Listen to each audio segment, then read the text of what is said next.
할렐루야. 오늘 하나님이 허락하신 말씀은 요한복음 3장 31절에서 36절 말씀까지 제가 봉독해 드리겠습니다. 위로부터 오시는 이는 만물 위에 계시고 땅에서 난 이는 땅에 속하여 땅에 속한 것을 말하느니라. 하늘로부터 오시는 이는 만물 위에 계시나니 그가 친히 보고 들은 것을 증언하되 그의 증언을 받는 자가 없도다. 그의 증언을 받는 자는 하나님이 참되시다는 것을 인쳤느니라. 하나님이 보내신 이는 하나님의 말씀을 하나니 이는 하나님이 성령을 한량없이 주심이라. 아버지께서 아들을 사랑하사 만물을 다 그의 손에 주셨으니 아들을 믿는 자에게는 영생이 있고 아들에게 순종하지 아니하는 자는 영생을 보지 못하고 도리어 하나님의 진노가 그 위에 머물러 있느니라. 아멘. 아멘. 한 주간도 예수 안에서 믿음으로 승리하신 여러분들을 진심으로 축복합니다. 할렐루야. 할렐루야. 이렇게 해마다 우리가 사순절을 보내고 고난주간을 보내고 또 부활주일을 맞이해요. 맞이하는데 어느 때는 정말 그 부어지는 하나님의 은혜에 감격하고 감동하고 감화하면서 그 시간을 정말 예수님과 예수님의 마음을 우리 안에 품고 지내는 그런 기간도 있었지만 오랜 시간 이렇게 신앙생활을 하다 보면 부활절, 사순절, 고난주간이 그냥 무의미하게 무념무상으로 보내질 때도 있어요. 근데 올해의 사순절과 올해의 고난주간이 저에게는 이렇게 육의 마음을 십자가에 못 박는 그러한 시간이었던 것 같아요. 예수님의 십자가를 더 붙들기보다는 내 육에 있는 것들, 그것들을 내가 십자가에 못 박기 위해서 굉장히 많은 몸부림을 쳤던 그러한 시간이었던 것 같습니다. 해야 할 일도 많고 해결해야 될 일도 많고 그런 모든 것들이 나한테는 무거운 십자가가 되어서 저의 어깨를 이렇게 짓누르고 있을 때 신음하지 않을 수 없었지만 우리가 그것이 영원하다면 우리는 희망을 잃어버리고 이제는 더 이상 할 수 없어 라고 낙심과 좌절 가운데 이렇게 현실을 도피하고 싶고 뛰쳐나갈 수밖에 없었을 거예요. 그러나 오늘도 주님은 우리에게 다가와 우리의 손을 잡아주시고 또 기댈 어깨를 내어주시면서 내가 너와 함께 할 거야.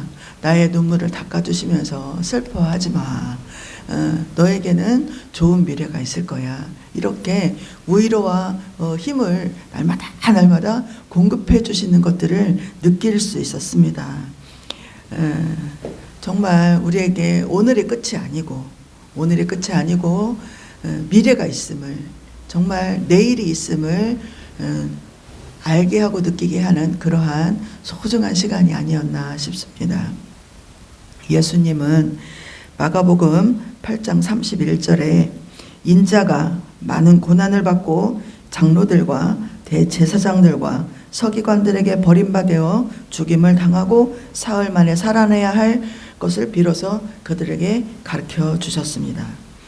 3이라는 숫자가 성경적으로 어떤 것을 의미할까라는 것을 생각해 보면 완전함을 나타내는 숫자예요. 완전함, 성부와 성자와 성령, 이렇게 성령을 의미하기도 하고 우리가 믿는 하나님은 삼위일체의 하나님이죠.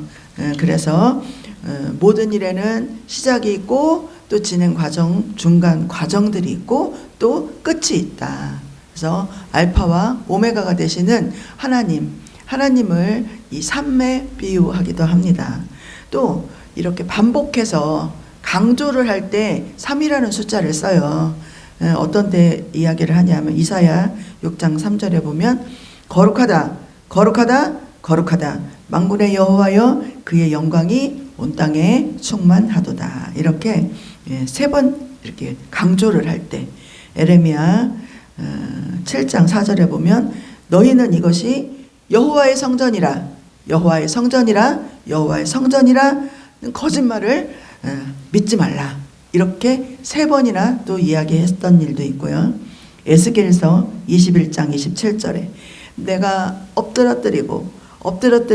엎드려뜨리거니와 이처럼 강조할 때 강조함을 나타낼 때 3번씩 반복해서 이야기를 합니다. 그리고 3번째는요, 부활과 새 생명을 의미하는 숫자입니다. 요나가 물고기 뱃속에 들어가서 니느웨에 가서 토해냈을 때가 며칠 걸렸냐면 3일 걸렸어요. 그렇듯이 예수님도 무덤 가운데서 사흘이라는 시간을 보내고 부활하셨다라는 것입니다. 그래서 새 생명, 부활을 상징하는 숫자이기도 합니다. 그래서 부활절이 우리에게 주는 의미는요, 뭘까? 부활절은 우리에게는 너무도 큰 축복이고 소중한 선물이라는 거죠. 부활절이 이 은혜 아래 우리 모두가 부활의 증인으로 하나님께 찬양과 영광을 올려드리는 부활절이 되시기를 축복합니다. 할렐루야. 오늘 말씀 요한복음 3장 31절에 보니까 위로부터 오시는 이는 만물 위에 계시고 땅에서 난 이는 땅에 속하여 땅에 속한 것을 말하느니라. 하늘로부터 오시는 이는 만물 위에 계시나니라고 말씀하셨습니다.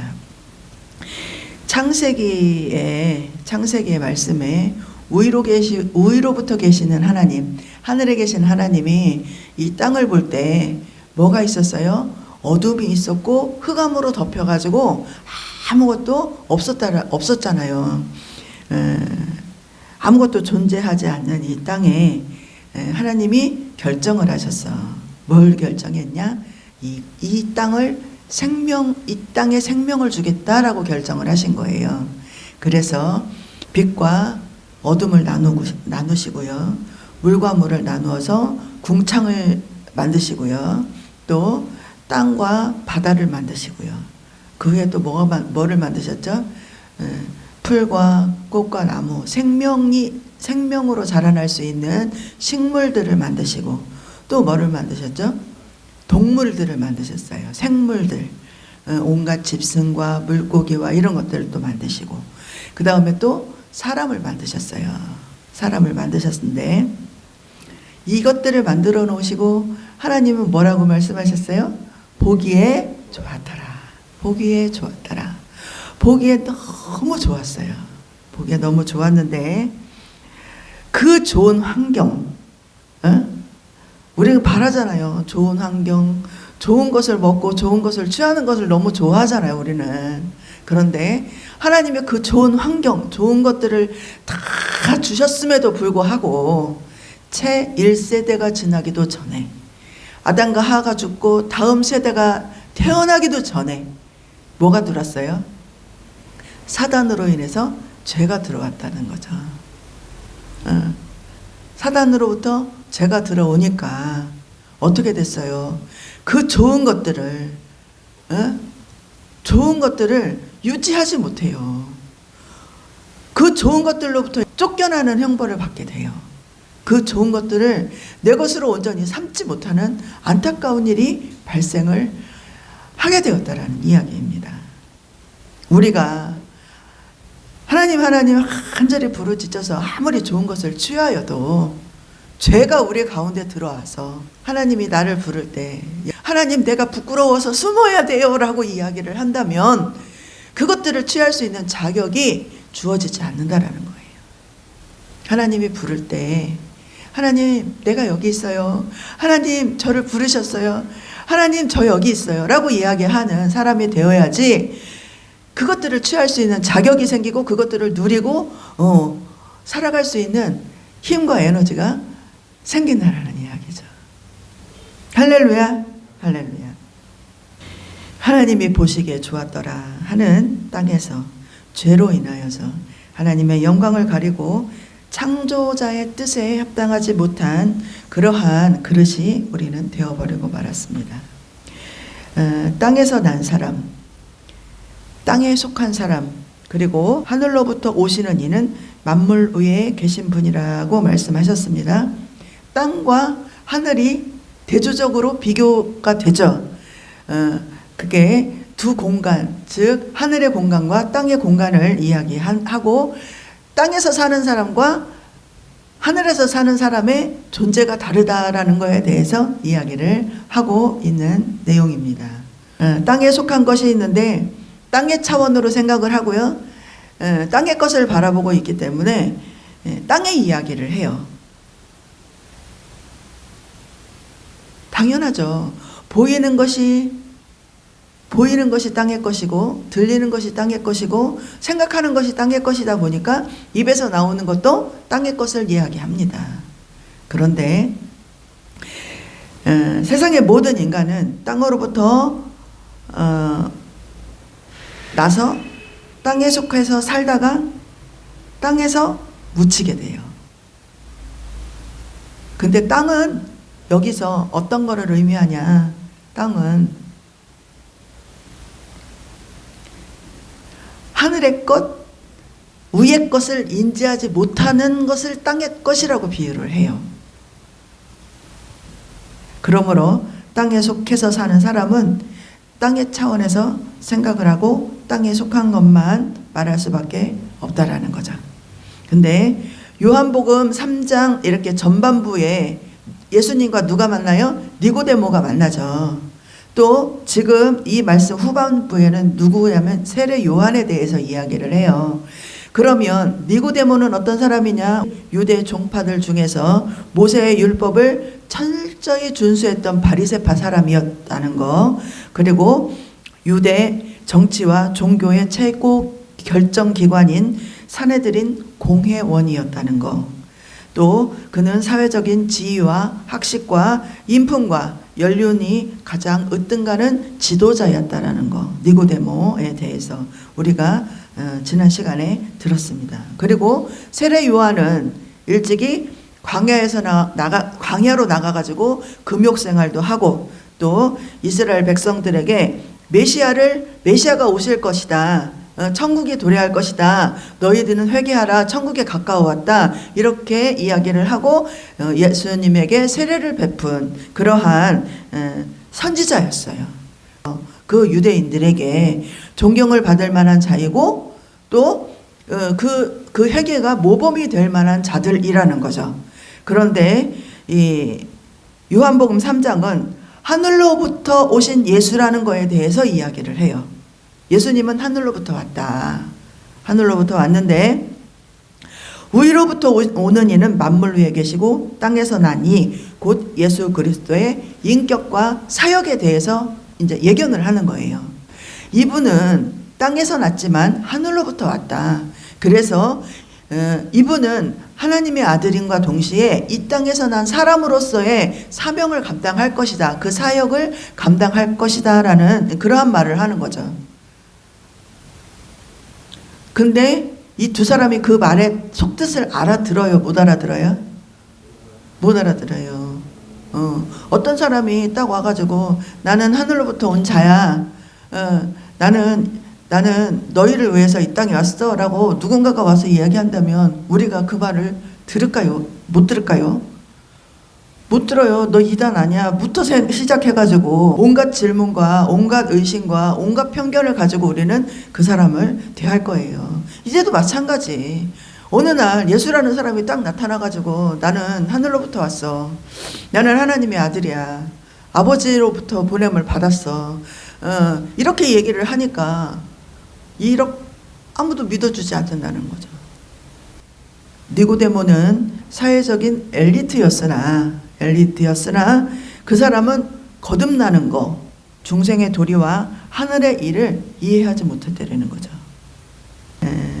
예수님의 말씀을 이들은 오해를 해요. 오해를 할 수밖에 없죠. 예수님은 하늘의 일을 이야기하는데 이들은 땅의 것으로 이해를 하려고 하니까 거기에 대해서 오해와 편견이 있을 수밖에 없어요. 그렇죠? 세례 요한도 마찬가지. 그가 하나님으로부터 보냄을 받아 백성들에게 회개를 촉구하며 물 세례를 주었지만 그도 역시 결국 주어진 하나님의 경륜을 미처 알지 못했고 성령으로 나는 의로부터 나는 중생을 제공할 수 없는 그냥 한 인간에 불과했던 것입니다. 그러나 하나님 아들로 오신 예수 그리스도는 이들이 이야기하는 것, 이들이 선포하는 내용과는 차원이 다른 것을 이야기합니다. 왜? 예수 그리스도는 하늘로부터 왔기 때문에 하늘의 언어를 사용을 하고요. 하나님의 마음을 하나님으로 듣고 보고 배운 것들이 있기 때문에 하나님의 것들을 이야기한다라는 거죠. 그러면 우리는 그 하나님의 것을 이해를 해요? 못해요? 못해요. 지금 우리가 이렇게 아무리 그러니까 좋은 것들을 듣고 성경을 막 몇 독을 하고 10독, 20독, 30독을 하고 해도 못 듣는 하늘의 언어가 있다라는 거죠. 이해하지 못하는 하늘의 언어가 있다라는 것입니다. 그래서 그분만이 오직 하늘의 일을 말할 수 있고 하늘의 영역에서 친히 보고 들은 것들을 증언하시기 때문에 하나님께서 보냄을 받은 분이기 때문에 하나님의 말씀을 이야기할 수 있는 분이 예수 그리스도라는 거죠. 오늘 말씀 32절에 그가 친히 보고 들은 것을 증언하되 그의 증언을 받는 자가 없도다. 그의 증언을 받는 자는 하나님이 참되시다는 것을 인쳤느니라. 하나님이 보내신 이는 하나님의 말씀을 하나니 이는 하나님이 성령을 한량없이 주심이라. 이렇게 위로부터 오신 예수 그리스도는 땅으로부터 났지만 전혀 다른 존재이고 다른 언어를 사용을 한다. 만물을 지배하시면서 인간을 구원할 수 있는 유일한 그분이 예수님이다. 하나님은 우리를 어둠 가운데 건져내고 싶어 하세요. 하나님이 이 땅이 흑암 가운데 있는 것을 보시고 이 땅에게 생명을 주기 위해서 지구를 이렇게 천지창조를 하셨듯이 또 지금도 마찬가지 우리에게 새 생명을 주고자 우리에게 새 언약의 말씀을 주고자 간절히 우리에게 다가오시는 분이세요. 간절한 마음을 품고 그가 가진 지극한 긍휼의 마음을 우리는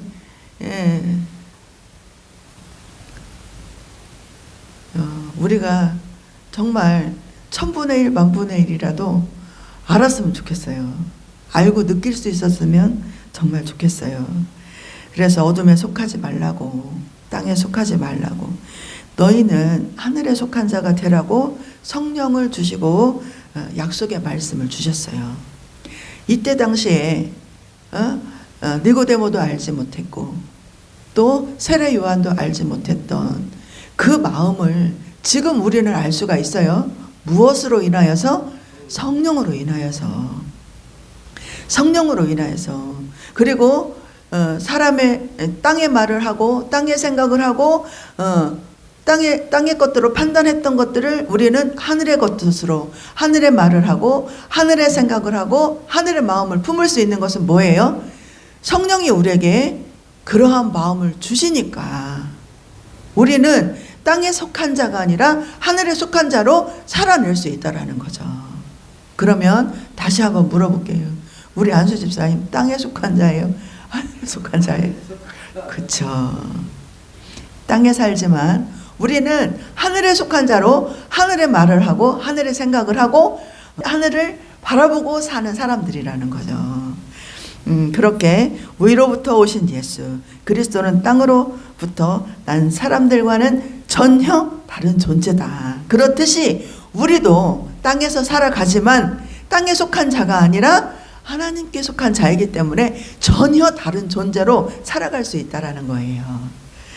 구원은 우리를 위해서 베푸시는 하나님의 축복이에요. 축복. 다른 종교는 어떻게 얘기해요? 불교라든지 뭐 다른 종교는요, 나를 믿어라, 나를 믿어라, 내가 구원을 주겠다라고 이야기를 하고요. 또 다른 어떤 종교들은요, 돌을 닦아서 내가 스스로 구원을 이루는 거죠. 그런데 우리 기독교는 어때요? 오로지 인간의 구원은 하나님의 은혜로만 가능하다라는 거죠. 이것을 요한복음에서는 사람이 거듭나지 아니하면 하나님의 나라를 볼 수 없다라고 했고, 또한 사람이 성령으로 나지 아니하면 하나님의 나라에 들어갈 수 없다라고 증언하고 있습니다. 거듭나는 것은 우위로부터 일어나는 일이고 성령을 통해서 구원의 역사를 이루는 것입니다. 예수 그리스도는 위로부터 오신 메시아이고요. 우리 인간을 구원하기 위해서 이 세상에 오셨습니다.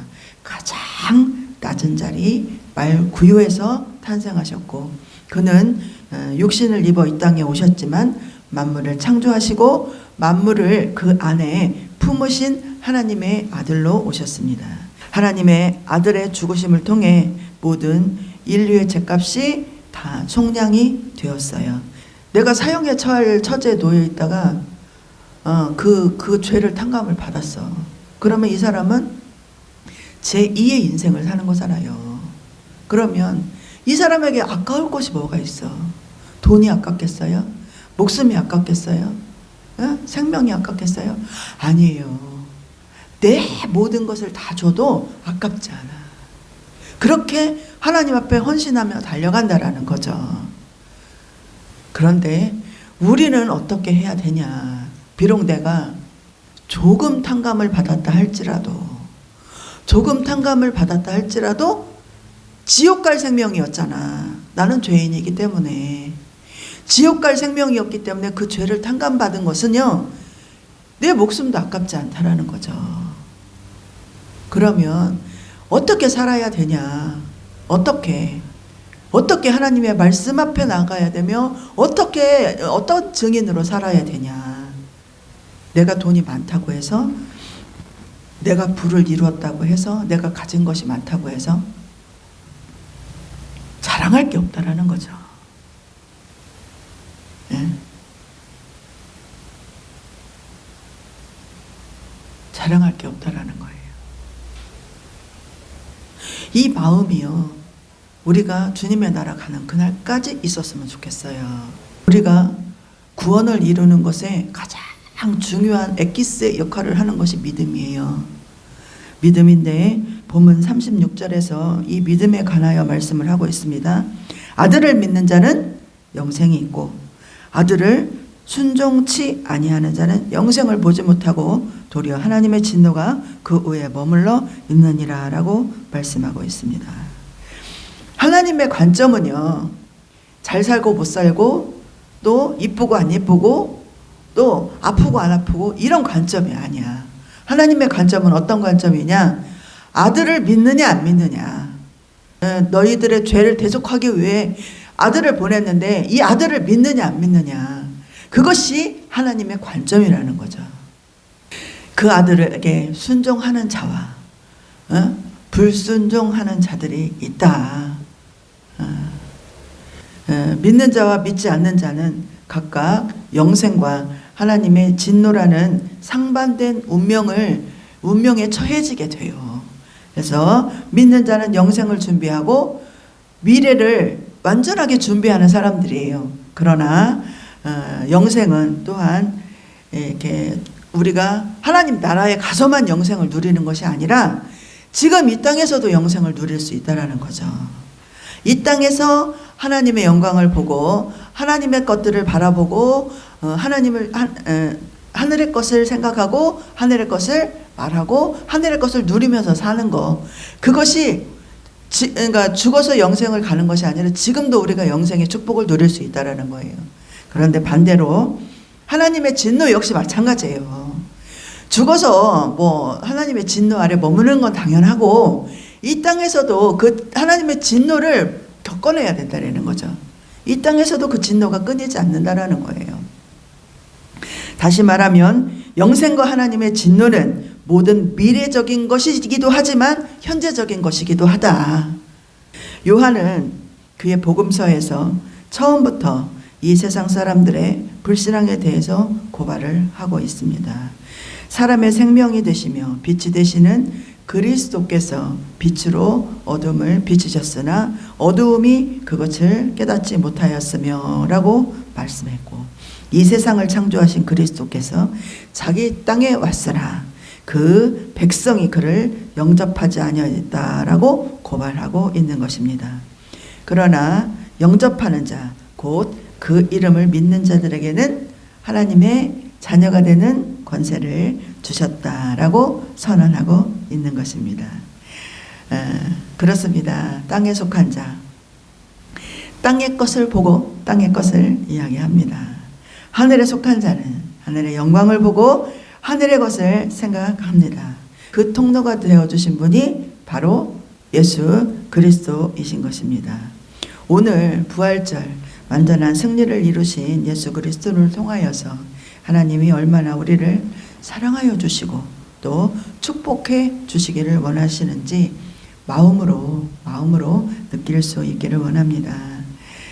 잘 살아라, 잘 살아내라, 간절하게 말씀하시는 하나님의 뜻이 우리 안에, 우리 마음에, 우리 심령에 온전하게 이루어지기를 축복합니다. 축복합니다. 축복합니다. 할렐루야. 기도하겠습니다.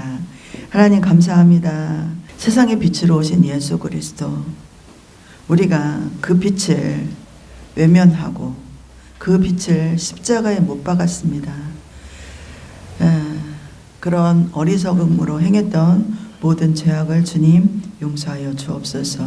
우리가 땅의 것을 바라보고 땅의 것을 이야기하고 땅의 것으로 마음 아파하면서 살았습니다. 그러나 이제는 주님, 우리가 예수 그리스도의 은혜로 대속함의 은혜를 받았사오니 주님 하늘의 것을 보고 하늘의 것을 말하고 하늘의 것을 예비하는 그러한 자들로 온전하게 세워질 수 있기를 간절히 기도하고 기도합니다. 죽음을 이기신 예수 그리스도를 믿는 믿음으로 우리가 죄와 사망의 권세에서 이겼습니다. 그 믿음을 가지고 우리가 세상의 빛으로 세상 밖으로 나가 주님의 온전한 증인으로 살아갈 수 있도록 인도하여 주옵소서. 드린 예물 위에 축복합니다. 교회 위에 각 가정과 기업 위에 하늘의 문을 열어주시고 빛이 임하는 축복을 허락하여 주옵소서. 하나님 하늘의 열쇠를 허락하여 주셨사오니 하나님 그것들을 통하여서 정말 주의 나라가 온전하게 세워질 수 있도록 주님 인도하여 주옵소서. 예수님의 이름으로 기도드립니다. 아멘. 아멘.